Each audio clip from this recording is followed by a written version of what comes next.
Awesome. Here I am. And it's time for the next episode of Jack's story. Let's just check to see how the sound is. Is it working? Is everything good over here? No, something's gone wrong. There we go. That's fixed. All right. Very good. So we're going to do that. Right. So we're on chapter 13. Yarrow. All right. Where am I? Let's do this properly. Sure. So this is really good. Enjoying this. Enjoying coming here and reading the story. Enjoying reading the story.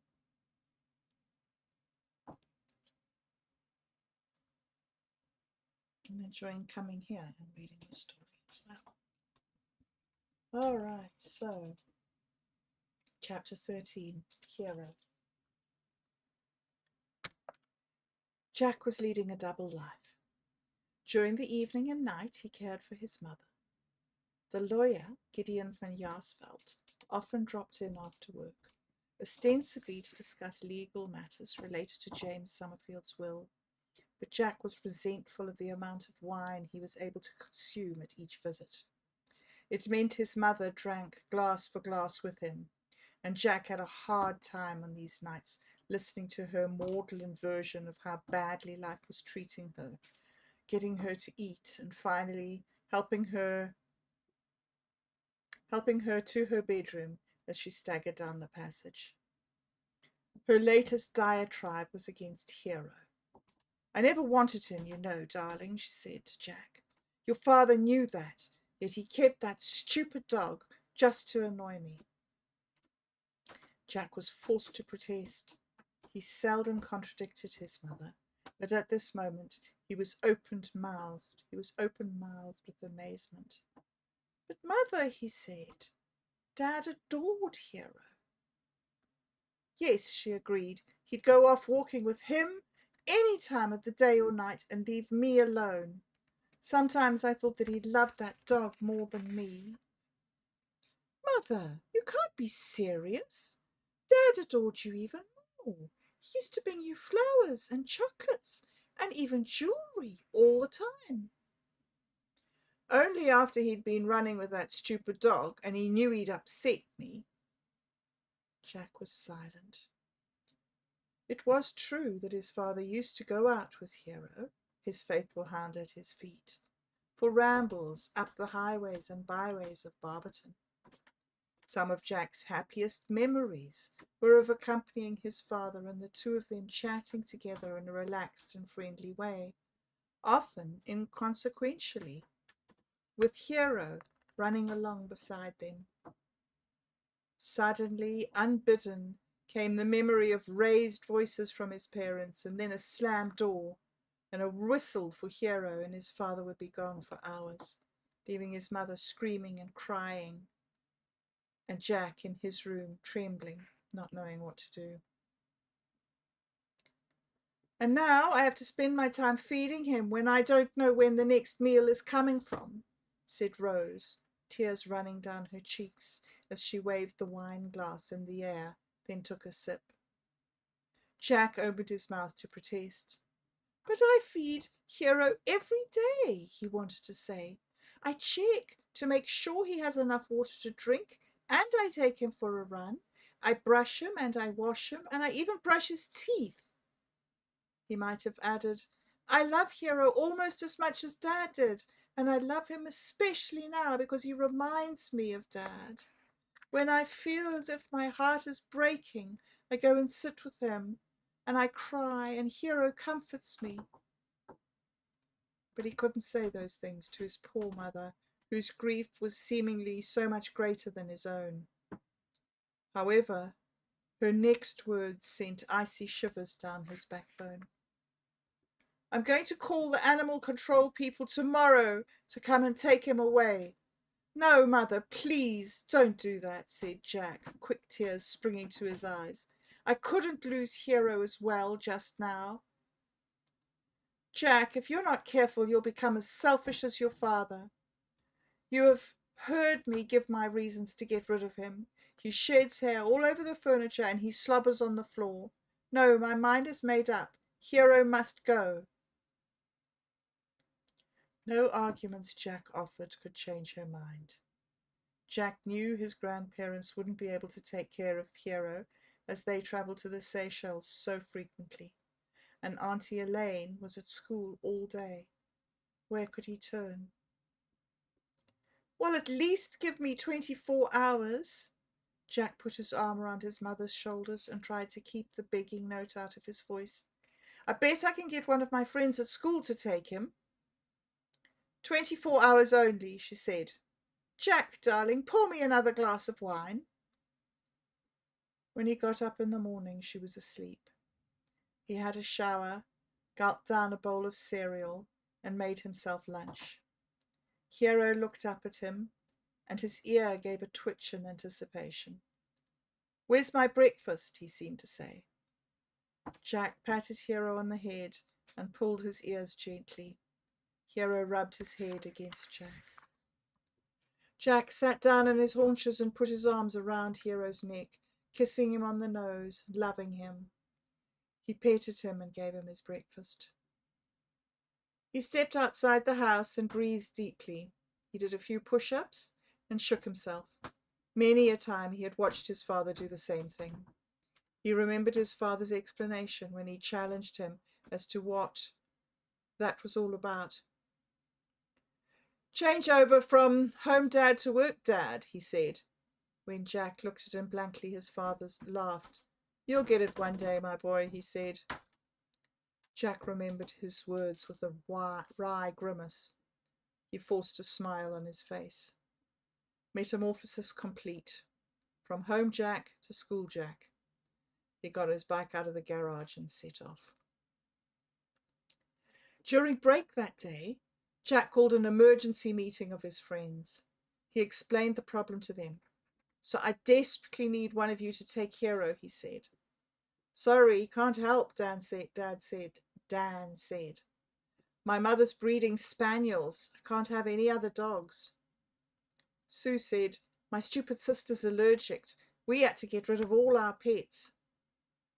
My dad has just imported 4 Catahoula hunting dogs, all at great expense, Adam said. Can't help, sorry. You know my father, Kate said. It's not even worth asking him. Jack was amazed. He'd assumed that at least one of his friends would come through for him. If the truth were known, he thought he would be fighting off offers. I can't believe it, guys. Are you kidding me, right? This is Hero we're talking about. He felt his throat closing as he fought back tears. Jack remembered the days following his father's death, when Hero would lie at his feet, comforting him with his presence.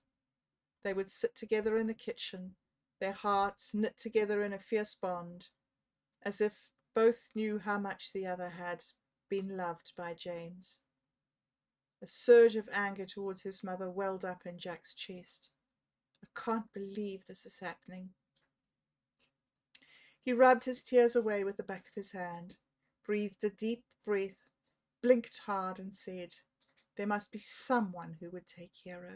He's the best dog in the world. Kate's heart lurched. She saw how much he was hurting. She rubbed his shoulders. Let's split up and walk around and see who would adopt Hero, Kate said to Dan and Adam. Good plan, but it has to be someone special. I won't have just anyone taking my dog. When the bell rang for the end of break, the friends met together to share the bad news that the task had been a failure. Jack was cast down, and he spent the rest of the morning in abject misery. It looked as if Hero would go to the pound after all. When the final bell of the day rang and school was over, he went to see his aunt, thinking she might be able to help. Waiting outside her office was innocent Kahari. They glowered at each other. Is there someone in there with her? Jack asked. Yes, Innocent said. He looked at Jack and then looked away. He hung his head and shuffled his feet. What? Asked Jack, trying to stop himself from the overwhelming desire to punch Innocent in the face. I heard you wanted someone to look after your dog, Innocent blurted out. So what? Jack said. I thought you could? You could? Jack snapped. Innocent looked at him consideringly. I could. Yes, I could. I know Hero. He's a great dog. Don't be crazy. You're the last person on earth I would give Hero to, Jack said. Then a red flood of shame colored his face as he realized how unkind his words sounded. How do you know him, anyway? Innocent shook his head and lunged for Jack, who caught his arm and forced it into the air. Just then the office door opened and his aunt came out with one of the students. Jack and Innocent stepped away from each other. Elaine sent the student away with a frosty note in her voice and invited the boys into her office. What seems to be the problem? She asked. Jack explained, and as he spoke, his words sounded lame, even to himself. Elaine listened to Jack's explanation with a breaking heart. There was silence in the room. Shamefacedly, Jack turned to Innocent and mumbled out an apology. Innocent shrugged and asked, Why not give me a chance and let me keep Hero on a trial basis? You can look for someone better if you want to. Unfortunately for her, Elaine was privy to the changing situation in Innocent and Grace's life.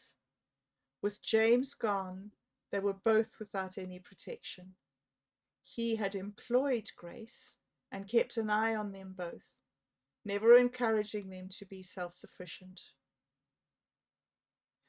Not for the first time, Elaine experienced a tide of anger against her brother and his thoughtless actions. Her emotions were in a turmoil, yet she was aware of the neutral tone in her voice as she asked Jack, Would you let Innocent take Hero? I must say it seems the best solution to me. But what about Hero's food? You can't expect Innocent to pay for that, can you? I can bring Hero to you tonight with his food, then come down again on Saturday with next week's food and all the rest of his gear, Jack said, looking at the floor. No, it's better if I come to you, Innocent said hastily. I'll be with you at about 5:30. So it was arranged.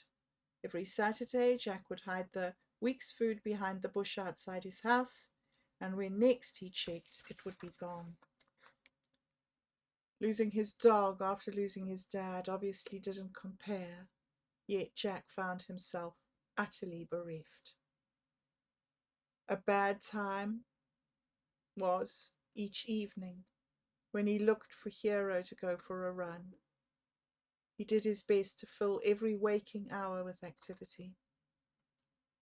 He became the most enthusiastic member of the cycling and cross-country teams and the chess club, which his father had initially encouraged him to join at the beginning of high school.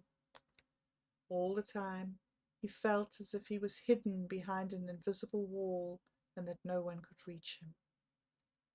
Often, when he got home after school and the afternoon activities, he would be met by the inconsolable figure of his mother, wailing, "Oh, Jack, my poor darling boy, what are we going to do?" And as often as not, she was in her negligee, and wine glasses and bottles were scattered around the room. He wished he knew what to do to comfort her. He forgot all the screaming quarrels he had listened to between his parents. He forgot the times his father had left the house at night in white-lipped fury, whistling to Hero, tramping off into the darkness. And he forgot the hysterical tantrums his mother used to throw to get her way. When he saw how deeply distressed she was, All he wanted to do was to make everything right for her. He tidied up after her, he made the supper, he coaxed her to eat, and listened to her rantings about the unfairness of life and the perfidy of his father. Then he would persuade her to go upstairs to bed, and when he fell into bed, he was usually too exhausted to cry.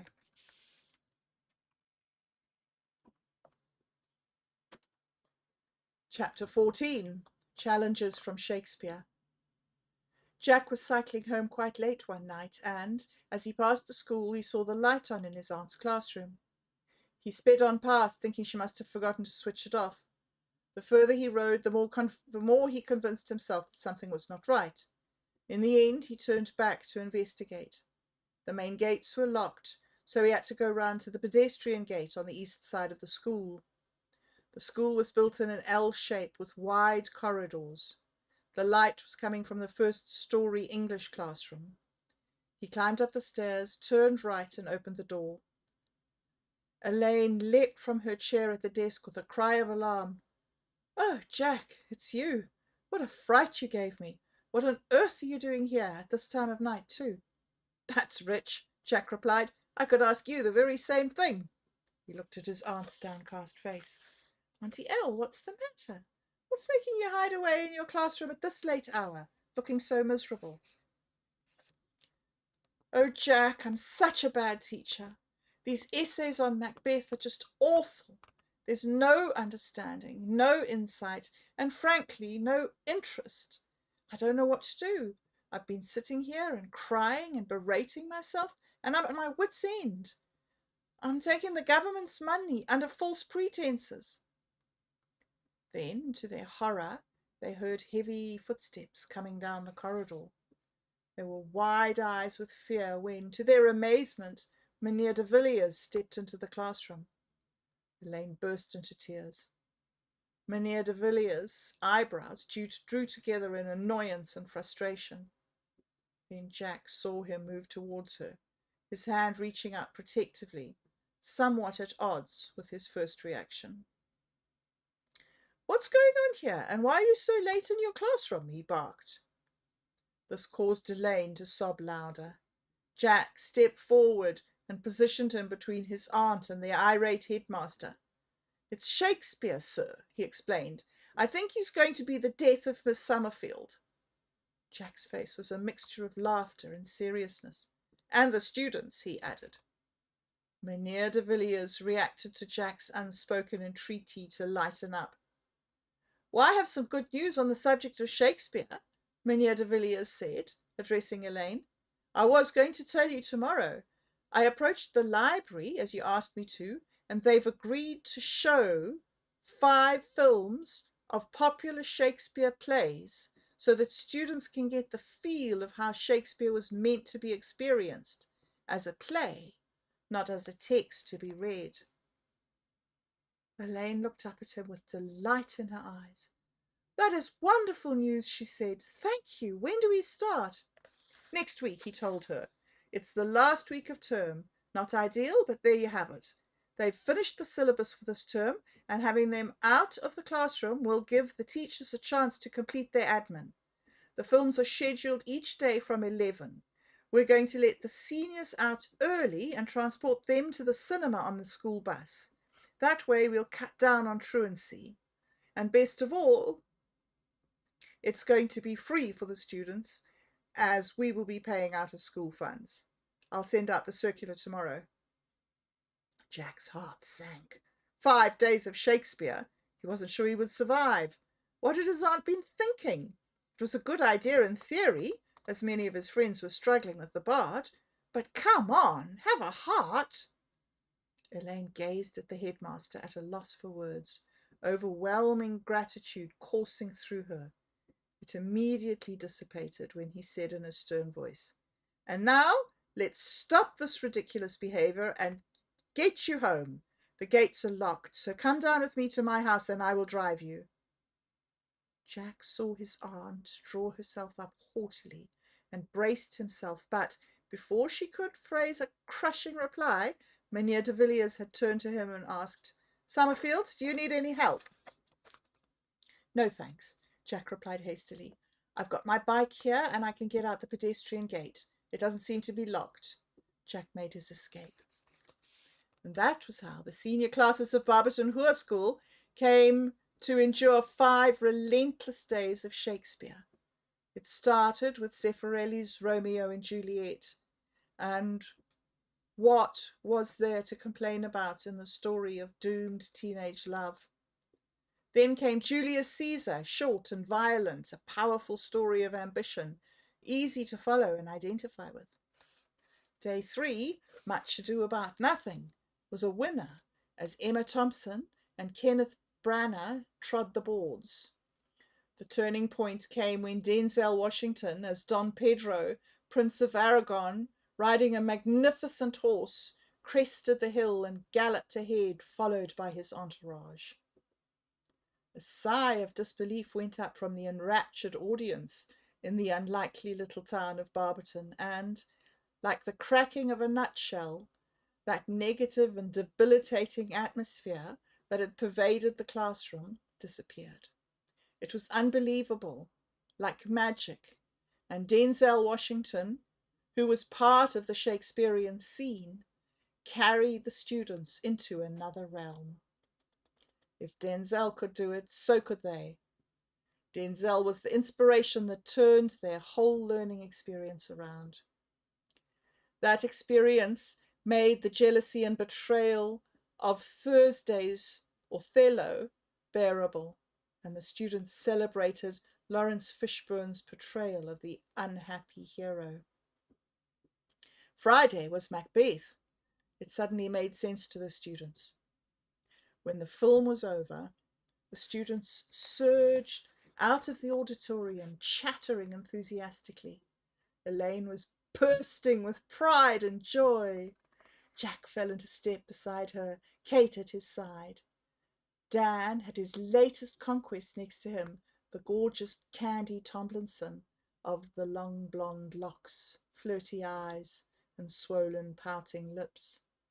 Adam was there too, seemingly mesmerized by the Shakespearean experience.